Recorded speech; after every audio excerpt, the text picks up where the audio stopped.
Dear friends, तो Aryan classes में आपका स्वागत है। चैनल को लाइक करें, सब्सक्राइब करें और शेयर करें ताकि अच्छी नोटिफिकेशन आपको मिलती रहे। देन आज का अपना इम्पोर्टेंट टॉपिक रहेगा पोजीशन। पोजीशन बहुत ही इम्पोर्टेंट टॉपिक है जो नर्सिंग के हर एक एग्ज़ाम में पूछे जाने वाला टॉपिक है। इसमें से हर एक एग्ज़ाम में क्वेश्चन बनता है। तो आर्यन क्लासेस आपको आज पोजीशन बताएगा, इम्पोर्टेंट टॉपिक है। तो हर एक पोजीशन मैंने फ़ोटो के साथ में एक्सप्लेनेशन के साथ में बताऊंगा आपको। तो चलते अपने फर्स्ट पोजीशन आज की है सुपाइन पोजीशन। सुपाइन पोजीशन होती है बैक लाइन पोजीशन होती है जो आर्म साइड में होते हैं। और इसका वो फोटो में आपको देख रहे हो, इसका बेसिक मोटो मैन होता है, किस पर्पज़ से देते हैं। तो क्वेश्चन यहाँ से बनते हैं। Physical examination, resting, undergoing anaesthesia. अगर स्पाइनल एनेस्थेसिया दे रखा है पेशेंट को तो सुपाइन पोजीशन देंगे, और लंग्स बायोप्सी कर रहे हैं तो भी पेशेंट को सुपाइन पोजीशन देंगे। देन नेक्स्ट अपनी पोजीशन है dorsal recumbent position. Dorsal recumbent position, it is also back lying position. In position head and shoulder में B elevated on small pillow and arm are resting on side, leg are apart with knee flex, foot resting on bed side। ये position होती है back पे लेटी हुई supine जैसी position. इसमें slightly नेक नी जो होती है वो फ्लैक्स होती है, बस ये इतना डिफरेंट होता है इसमें। और आर्म के नीचे पिलो रहता है और हेड के नीचे भी एक पिलो रहता है। तो इसका बेसिक पर्पज़ होता है फिजिकल एग्जामिनेशन होता है, एब्डोमिनल जेनेटल एग्जामिनेशन होता है, पेरिनेल एग्जामिनेशन, पीवी एग्जामिनेशन होता है। और अगर आपको पूछे most common position in urinary catheterization तो डोर्सल रिकम्बेंट पोजीशन देते हैं फीमेल एंड मेल में। अगर स्पेसिफिक मेल में पूछे तो सुपाइन देते हैं, अगर बहुत मोस्ट कॉमन पूछे तो डोर्सल रिकम्बेंट, क्योंकि मेल में भी डाल सकते हैं और फीमेल में भी डाल सकते हैं। तो बहुत इंपॉर्टेंट टॉपिक है। चलते अपनी नेक्स्ट पोजीशन है, ये है टेनलेनबर्ग पोजीशन। टेनलेनबर्ग पोजीशन है जिसमें patient lying on back, arm on side, and in this position bed is position such as way head of bed is lower than foot and patient is no flexion at waist level। इसमें patient का head लो होता है और foot and elevator होता है। ये position आपको पता ही होगा, शॉक के पेशेंट को देते हैं, हाइपोटेंसिव पेशेंट में देते हैं, और प्रोलैप्स में देते हैं to shift abdominal organ upward during certain, जैसे यूट्राइन प्रोलैप्स या कुछ हो जाता है तो उसके कंडीशन में भी देते हैं। यूट्रस बाहर तरफ निकल जाता है तो उसमें भी देते हैं। और एयर एम्बोलिज्म में भी मोस्ट कॉमन पोजीशन देते हैं ये। एंड मोस्ट ऑफ इसका क्वेश्चन बनता है यहाँ से, शॉक में कौन सी पोजीशन देते हैं? टेनलेनबर्ग। इसके जस्ट ऑपोजिट होती है रिवर्स टेनलेनबर्ग। रिवर्स टेनलेनबर्ग देते हैं जस्ट ऑपोजिट रिवर्स टेनलेनबर्ग होती है जो GERD में देती है, गैस्ट्रो इसोफेजियल रिफ्लक्स डिजीज, जो बच्चों में पाया जाता है मोस्ट ऑफ, जिसमें अपन ऐसे देते हैं क्योंकि इससे क्या होता है फूड अपन इंटेक करते हैं तो बैकफ्लो होने के चांसेस कम रहते हैं। तो GERD में कौन सी देते हैं? रिवर्स टेनलेनबर्ग। तो यहाँ पे आपको बता के चलना है। नेक्स्ट अपनी पोजीशन रहेगी लैटरल पोजीशन।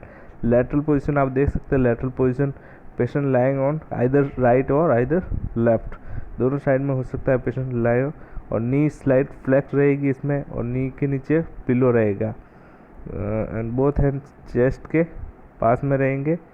तो लैटरल पोजीशन देते हैं। ये पोजीशन देते हैं मोस्ट ऑफ इसके पर्पस देख लेते हैं, to promote lungs and cardiac function, relieve pressure on back coccyx. After liver biopsy में ये पोजीशन देते हैं right lateral.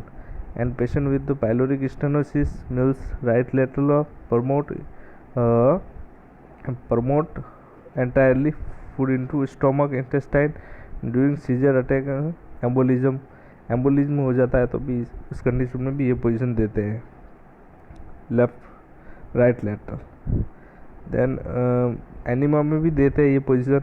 And Sims position, Sims position आप देख सकते हैं। सिम्स पोजीशन, सिम्स और इसमें ज़्यादा डिफरेंट नहीं है, बट इसमें क्या होता है patient lying on semi prone position. Semi prone position Sims position में पेशेंट सेमी प्रोन पोजीशन में होता है। One arm is behind the patient, एक आर्म पीछे की तरफ होता है, ये आप देख सकते हैं।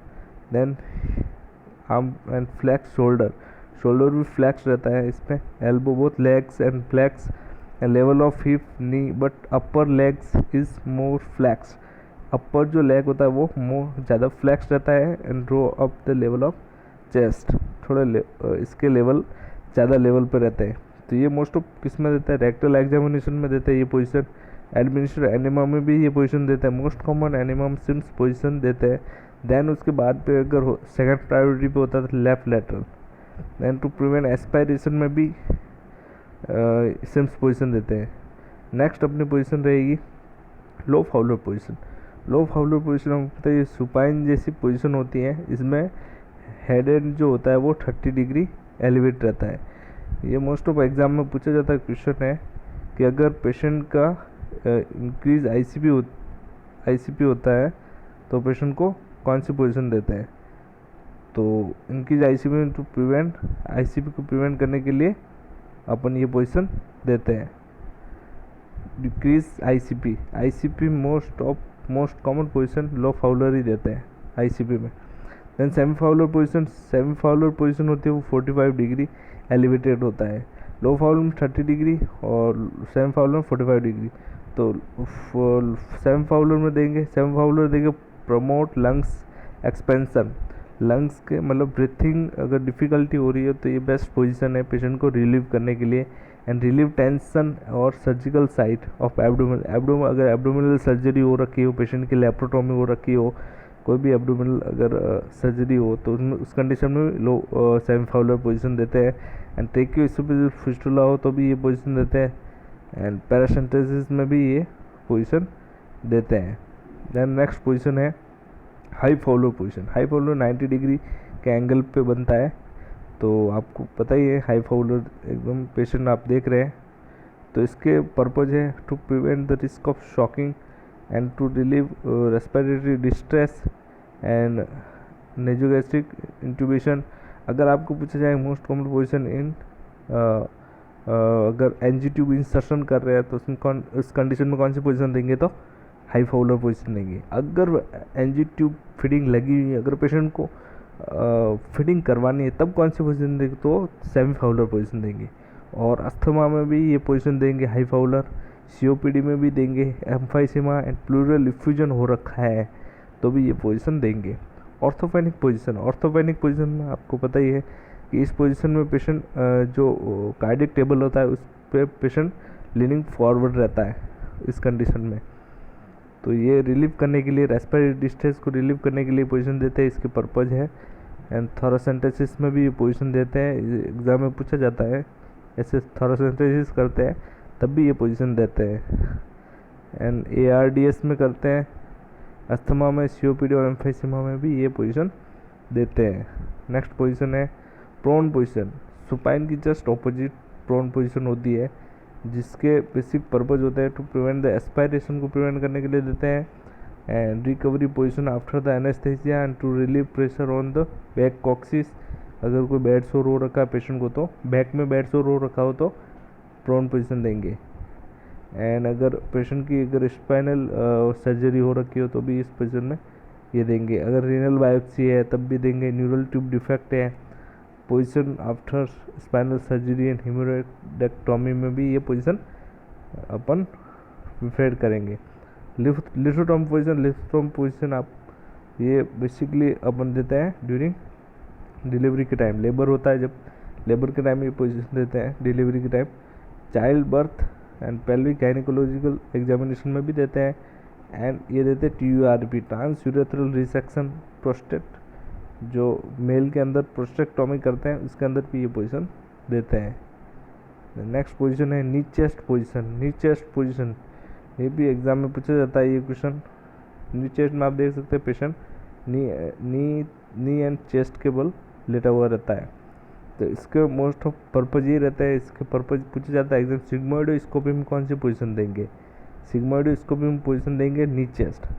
अगर कोलोनोस्कोपी करनी हो तो देंगे सिम्स, और अगर सिग्मोइडोस्कोपी करनी हो तो नी चेस्ट। लंबार लैमिनेक्टोमी में भी ये पोजीशन देते हैं, लैमिनेक्टोमी करते तब भी ये पोजीशन प्रिफर करते हैं।